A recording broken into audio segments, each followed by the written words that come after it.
এই মশলাটাই ঢোকাবো। এই মশলাটা করবো একটু কুটে নেবো, খুব মিহি করব না।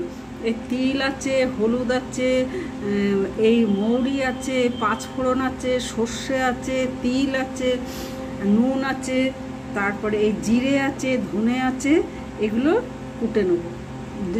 জিরে আস্ত আছে কিন্তু ধনেটা আমার আস্ত নেই বলে ওই মশলাটার সাথে একটু তেলও দিয়েছিলাম। আর এই যে ভাজা পটলের পেট চিড়ে এই মশলাটা ঢুকিয়ে দিয়েছি এইভাবে সব। এবার পোস্ত বেটে নেবো, তার সঙ্গে 2 কোয়া রসুন দিয়েছি আর 2টো কাঁচা লঙ্কা দিয়েছি। আর এই দুধ দিয়ে তেলে পাঁচফোড়ন, তেজপাতা, শুকনো লঙ্কা আর পেঁয়াজগুলো বড় বড় করে কেটেছি।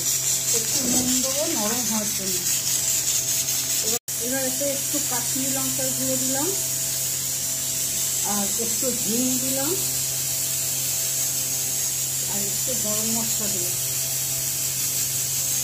আর এতে হলুদ আছে আর ওই যে পটলের পুর ভরেছিলাম ওই পুরের গায়ে লেগেছিল ওই মশলা ধরা দেওয়া।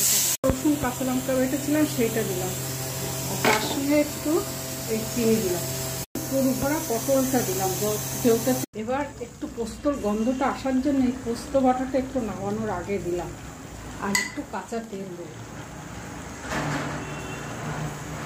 পুর ভরা পটল পোস্ত।